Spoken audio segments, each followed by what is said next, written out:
এক সিম থেকে অন্য সিমে কীভাবে ব্যালেন্স ট্রান্সফার করা যায়, মানি ট্রান্সফার করা যায়, সেই প্রসেসটি দেখাবো আজকের এই ভিডিওতে। তো এর জন্য প্রথমেই আমি ডায়াল অপশনে চলে যাব। ডায়াল অপশনে আসার পরে এখানে ডায়াল করব *121*15000#। এই কোডটি আমি গ্রামীণ সিমের মধ্যে ট্যাপ করে দিব।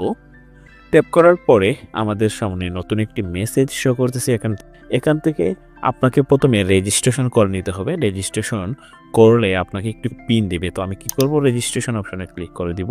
ক্লিক করার সাথে সাথে কিন্তু ফিরতি একটা মেসেজের মাধ্যমে আমাকে পিন দিয়ে দেওয়া, কিছুক্ষণের মধ্যেই মেসেজের মাধ্যমে আমাকে পিন দিয়ে দেওয়া হবে। তো বন্ধুরা, মেসেজটি চলে এসেছে, দেখেন আমাকে মেসেজের মাধ্যমে পিনটি দিয়ে দেওয়া হয়েছে। তো আপনার ফোনে এই পিনটি আপনি কি করবেন, সেভ করে রাখবেন অথবা কোনো নিরাপদ জায়গায় এটিকে লিখে রাখবেন। তারপর আমি আবার ডায়াল প্যাডে চলে আসবো। ডায়াল প্যাডে আসার পরে আবার আমি ডায়াল করব *121*15000#। তারপর এটি গ্রামীণ সিমের মধ্যে আবার ট্যাপ করে দেব। ট্যাপ করে দিয়ে দেওয়ার পরে আবার সেম মেসেজটি শো করতেছে।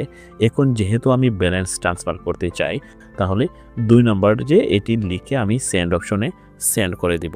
সেন্ড করার সাথে সাথে দেখেন এখানে যে নাম্বারে টাকাটি ট্রান্সফার করতে চান সেই নাম্বারটি এখানে বসাতে হবে। তো আমি নাম্বারটি বসিয়ে দিলাম 017। নাম্বারটি বসিয়ে যে সেন্ড অপশনে সেন্ড করে দিব। সেন্ড করার সাথে সাথে তারপর দেখেন নতুন একটি ইন্টারফেসে আমাদেরকে নিয়ে এসেছে। এখান থেকে আপনি 10 থেকে 100 টাকা পর্যন্ত ব্যালেন্স ট্রান্সফার করতে পারবেন। তো আপনি কত টাকা ট্রান্সফার করতে চান সেই অ্যামাউন্ট এখানে লিখে রাখবেন। আমি 50 টাকা ট্রান্সফার করলাম। 50 টাকা থেকে সেন্ড অপশনে সেন্ড করে দিব।